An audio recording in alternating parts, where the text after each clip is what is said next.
All right, a very good afternoon to you and welcome to the Farm Kenya show. Today we are having a very interesting conversation. Now, it is a global statistic that 1 in close to 11 people goes to bed hungry. Majority of those people actually are in sub-Saharan Africa. Now, the statistics, actually, there was a recent report by the Right to Food Coalition. I was just going through it. They gave very interesting numbers. This was released actually last week on Friday. And the thing that came out strongly is that in Kenya, 1 in every 5 people kinda have to go to bed hungry.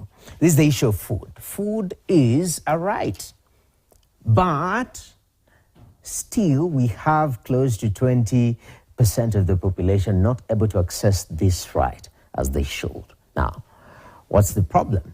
Because production, the world produces enough food to feed the population, but still we have people going to bed hungry. What's the problem with that? It's about matters to do. One of the challenges actually touches on food waste and loss and looking at the value chain. Where are we losing our food in this value chain? That's our discussion today.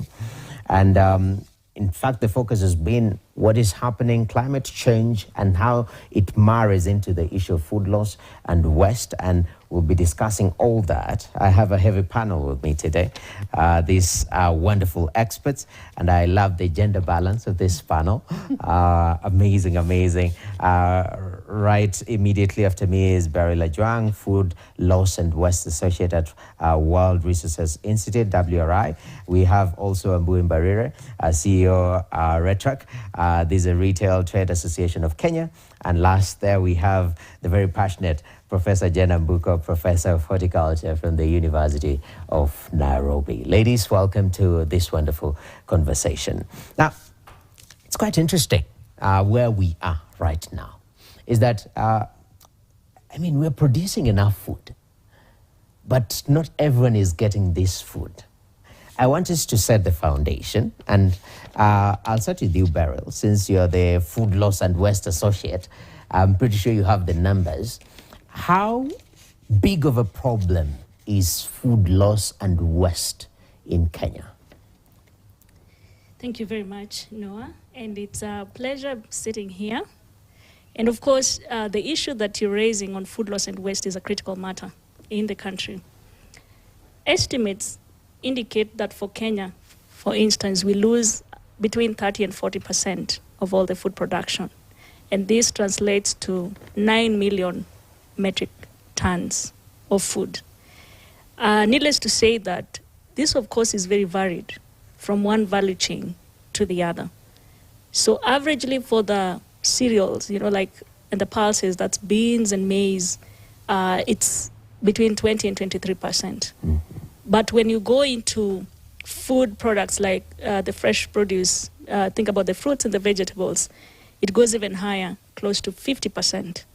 And I am sure that even as you go about your shopping, so for those who are going to markets for fresh produce, you can almost see this. Most of the times you see mangoes or tomatoes or avocados thrown in the water channels or in the sewage, or even just dumped within the markets. And then for other tuber crops, it's almost up to 30% of losses. So initially people thought that food loss and waste is more of an issue of the Western. But now as we start thinking of it, we realize that even us as a country and developing nations also have their own struggles when it comes to food loss and waste. Definitely. Yep. And that's quite unfortunate. Yes. 30 to 40%. That is a huge number. And I'm glad you've touched on value chains because we operate on matters value chains. Many discussions we've had on the show. We talk about, where can you plug in? Because we encourage people to go into farming. And traditionally, everyone thinks about farming in the production, but there's a whole value chain till retail included. And that's where you stand, Mbarire. For you as retailers, because it's part of the food ecosystem, you guys are a critical pillar in that regard. How much, of course, she's mentioned the numbers, but from where you sit, what is happening? Why are we losing so much food before and even within the retail ecosystem in Kenya? Thank you, Noah. I think if I just pick off and just make one point that Beryl has highlighted, we say we are a food insecure country. And we have, as she says, an average of 30% food loss and food waste. Mm-hmm. But we have an equivalent 30% of insecure food people, which means if we can just bridge that gap, we not only would be able to feed everyone, but would still have a surplus for export. Mm-hmm. Now, on the retail, if I start from farm, we have various reasons why we have food loss. Common is the logistics. From farm to whichever retail outlet, for example, whether it's a formal sector or the informal sector, how we transport our food. It's common to see a truck full of veggie greens, for example, leafy greens in an open truck. By the time it gets to destination, there are two elements of that food that cannot be consumed. Top layer will be sooty, black, full of dust. Bottom layer has turned yellow because of the heat. That's already an element of the food loss. When it gets to the market, especially when we look at the informal markets, we don't have, unfortunately, cold storage. So I'll buy a sack of sukuma wiki, I'll sell what I can sell today, but what remains at night, I will store it either in water or hopefully find a cool place. But again, in the morning, half of it will be yellow. So again, food loss happens. When it gets to the retail, if I look at the formal sector is a bit more regulated, a bit more organized in terms of managing numbers. So I know that I only sell half a sack of sukuma wiki, and by end of day, I'll have sold out. However, they also have the capacity to have cold storage. So they're able to store it in a manner that allows it to be sellable tomorrow. But we now start talking about waste, because once it's in retail, that's when we now talk about waste. Okay. Other than fresh fruit and vegetable, we have various forms of waste once it gets into retail. We'll have deli, we have cooked food. It's been cooked for human consumption, but we thought 20 people would buy the githeri today, but only 15 bought. So yes. What happens to the five plates that we didn't sell? Mm-hmm. Sadly, we have not had in our system a method of disposing that food back to human consumption. So it ended up being pig feed in most cases, or as we see now, people going into black soldier fly, they'll buy that to propagate their area for the BSF. Okay. So one of the things we're doing, and maybe this is not the time to say it, I might be jumping the gun, is... intervention. Yeah. Yeah, I know. Yeah, and we're going to come to that. Yeah. We're going to come to that. Yeah. I'm glad but that... I'll end it by saying the waste on the consumer, on the retail level is way lower than the waste on the consumer level. Definitely. So amazingly, we lose more food on the consumer level than the retail element. Yeah. And this has to do with people's buying habits, people's cooking habits, and people's storing food at home and how they store it. Mm-hmm. So there's a study that had been done that said that every Kenyan, and please note, you say every Kenyan, yet you know there are Kenyans who sleep hungry. Mm-hmm. Every Kenyan loses 99 kilos of food per year on the plate. It could be on the plate or on whichever level, but in the household. So every household, every individual in that household is accounted as an individual who's losing 99 kilos of food per year. That is quite concerning right there. 99 kilos. Yeah.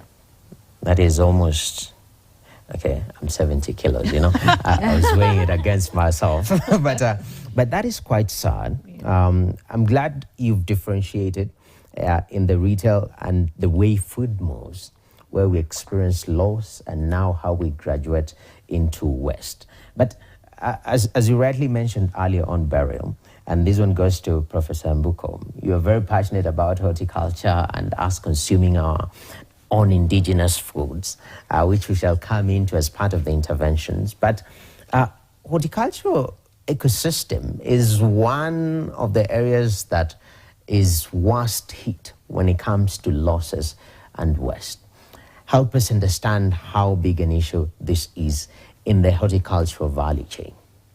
Right. So thank you, Noah. Yeah, so I'm a horticulturist, so I'll talk about the losses in horticulture. Already Beryl mentioned that horticultural produce or commodities are more perishable, and so they're more prone to wastage because the moment you harvest a fruit or a vegetable, if you don't handle, first of all, if you don't harvest it well, you already predispose it to spoilage. Yeah, so if you harvest mangoes, for example, you injure them at the time of harvesting, it's already condemned to spoilage. So, so the report that we quote, I think we are still stuck in this report of 2011 by FAO, which put the losses and wastage in fruits and vegetables at 44%. So today, if you ask people in the horticulture sector in Kenya, they'll tell you the loss and waste. So that is combined. It's between 40 and 50%. And sometimes it's actually even more. Yeah, depending. Because remember, because of the fact that they're predisposed to wastage, you can find, I've worked with the people that, like mango farmers. I work a lot with mango farmers. And they say that sometimes they can actually lose 100%.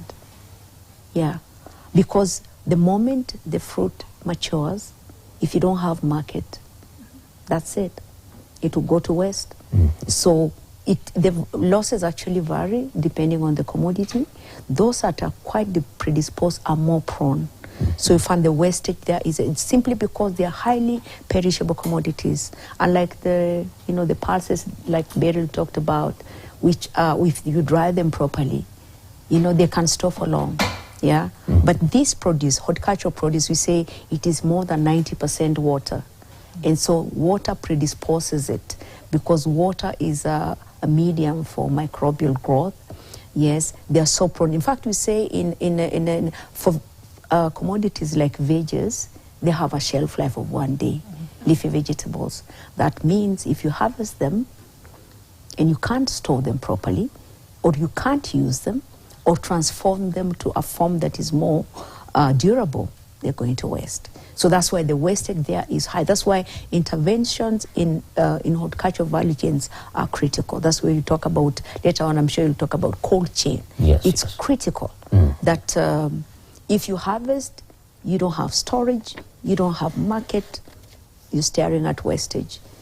Both at the farm, but even at the market. Yes. Yes, because even at the market, even if you store properly at the market, at the farm level, you bring them to the market and, you put them, you see the mama bogas and all that, even in the retail, if you don't sell, leafy vegetables have a shelf life of 1 day. So if you don't have storage, it's lost, you're staring. That's why we have those high numbers of losses and wastage. So that's why intervention in horticulture, and remember, most of our farmers actually practice horticulture for livelihood. But you realize that many of them don't make money out of it because of this wastage. Yeah. It's quite sad because looking at not only horticulture but the overall, the big agriculture sector, it is actually the backbone of this economy. Leading in terms of employment in the country. But sometimes you look at interventions within the sector and it's almost we are self-sabotaging as a country in terms of making the nation food secure. And this is the conundrum that we have. And we've seen this time and again. We have production either somewhere in Kinangop, too many carrots, cabbages. Until now, cows are being given. And somebody in Wajir cannot get food. And we are within the same country. These are two sides of a coin. When you talk about food loss and waste burial and bridging this gap that we are seeing in the country, why? Is infrastructure part of the challenge in terms of getting food from one side to the other? Maybe people in the logistical world also part of the challenge. What exactly is going on? Are there case in point in this world where a country, you can look at the ecosystem, the way food is produced, they're reducing losses, and at the same time, everyone at least is getting? Or is this a global problem that you're experiencing? So food loss and waste is definitely a global challenge. Most countries are actually grappling with the issue. But the rate of, food insecurity or the level of malnutrition in most of the developed countries are not as high as we experience in Africa or in Kenya, for example. And I think it's Barire who actually said that while there's a lot of loss, a number of people are going hungry. Actually, they say, according to the DHS statistics for Kenya, about 70 people can be considered to be between severe and moderate food insecurity levels. So that's already high, right? And then you ask the question in terms of, what is exactly contributing to the elements in terms of the wastage we observe and the losses we also see. And I know we've talked about this picture and this image that went viral one time on the internet of a farmer and his milk. I don't know if you saw it. It was in a motorbike and right, and then the motorbike, because of the bad road, and it had rained, and the milk, all of it was lost, and the guy was seen seated on the side of the road, probably thinking about the losses. So then definitely it tells you that infrastructure is very critical to addressing food loss and waste. I think in Kenya, most of our rural roads remain very impassable. And we are hoping, as we continue to hope, that government will always take the initiative to think through about infrastructure. Now, beyond the roads, there are also other issues. And Professor Jenna has already alluded to, actually should be Professor Mbuku has already alluded to, in terms of other forms of infrastructure, in terms of the cold storage, in terms of the storage, generally storage facilities. Of course, there are other initiatives that you will see government taking, like the warehouse receipts system, where farmers can go and store their maize, and then eventually someone can buy from there, which what it does is it accords the farmer a better storage mechanism than what it has. So infrastructure is just not roads, it's also other elements that are tied to it. So there's also the question of market linkages, which she brought up, right? In terms of, I am a producer, do I have an off-taker? And I have been in conversations with CEOs of agro-processing companies. We'll come to that later. But you understand that they tell you, for example, the tomato value chain is a very essential value chain for some producers, right? Especially those who make a tomato paste. And apparently in Kenya, we don't have any facility that does that. But then the struggle is that in one period, as we well put it, there's a lot of tomato being produced. And then in the next season, there's no tomato being produced, right? So you can almost see the up and down as it continues, because there's the market is not well developed for that particular value chain. So even as we think about infrastructure, there are also issues around market linkages. Okay. And then one more thing that I would add is, you see, you say that agriculture is a very essential sector for Kenya and Africa at large, actually. But think through, how much does the sector get in terms of funding, and where does our money actually go into? So you will realize that the Malabo Declaration, for example, put emphasis on government investing at least 10% of their GDP into agriculture. But ideally, most countries have not even hit that target of having 10% of their national GDP getting into agriculture. And some of the initiatives would definitely benefit from those kinds of allocation. So when you think about the infrastructure in terms of maybe the cold storage, the dryers, and all these interventions that we're looking at, some of it would actually benefit from that. So there's also the resource question that may actually contribute to the same. Definitely. It reminds me of the former Cabinet Secretary for Treasury and National Planning, Professor Njuguna Ndung'u.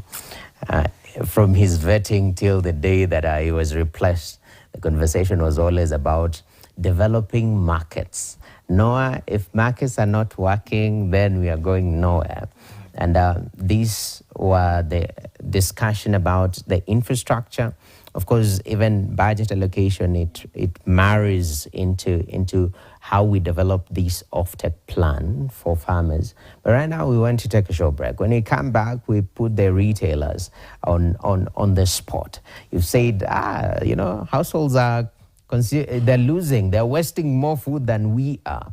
But even within the ecosystem, you say there are key interventions that can be pushed to lessen that wastage and the losses that we are seeing. We'll be looking into that and many more. But at this particular moment, the Farm Kenya Show takes a short break.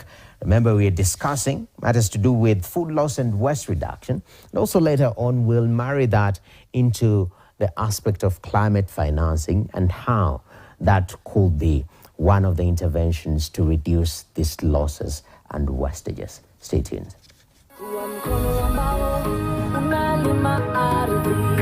Mlango wa kulima kuwa mshindi.